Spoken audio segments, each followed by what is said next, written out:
Uy, Casey, ang malaki-laki babayaran mo excess baggage siya. Laki ng eye bags mo eh. Kuma joke, excess bag eye bags. mo, inaway ako ni Velma kagabi. Kaya sa garahe ko natulog. Binuksan ko yung aircon ng kotse ko, tapos doon ako natulog. Naku, JC, delikado yung ginagawa mo. Alam bang marami na sa carbon monoxide poisoning kasi natutulog sa loob ng kotse? Carbon monoxide poisoning, Miss Joy? Munti ka na natuluyan, pare. Alam mo, sa susunod na mag-away kay ni Velma, text mo lang ako. Bakit patutulogin mo sa bahay mo? Ay, hindi naman. Baka lang ako kailangan mo ng ka-text habang nasa garahe ka.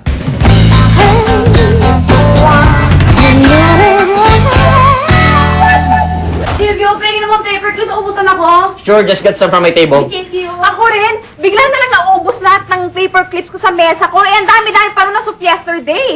Talaga, baka nahulog lang sa floor. O di kaya Naku, baka kinuha ng isang malaking daga! Yikes! Don't be like that, you know I'm scared of rats!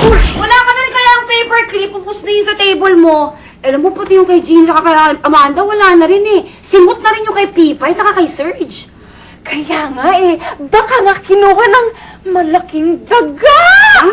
Please stop it! You're not being fun! No. Malaking daga! No, wait! No! Mami! Mami!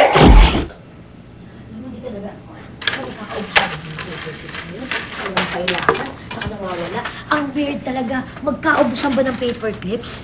Ibang klase. Kaya pa, Sir JC, may paper clips ba kayo sa table niyo? Kasi alam mo, ang weird talaga eh. Pati dun sa reception table ni Julie, ubos ang paper clips. Talagang ang creepy na. Sabi ni Boss Rick, may kleptomaniac daw dito sa building. Hindi naman siguro. Baka naman na-misplace ng mga tao yung mga paper clips kasi tagal na natin magkakasama dito tapos JC! May paper clips ka? Wala.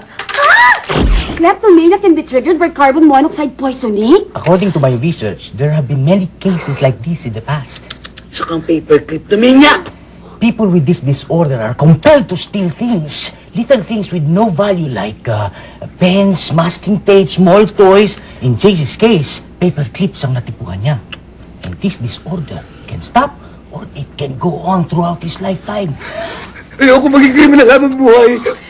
Please help me, friends. But since this has only been triggered by his carbon monoxide poisoning last night, may pag-asa pa si JC. Ay! Idaan natin sa electroshock treatment! Magvo-volunteer ako mangunguryente. Sige, go! Ikaw sa 110, ako sa 220. Paano ni gamot ni Serge yung pagka-kleptomania sa paper clips? E di ginamitan ni Serge ng pink color therapy.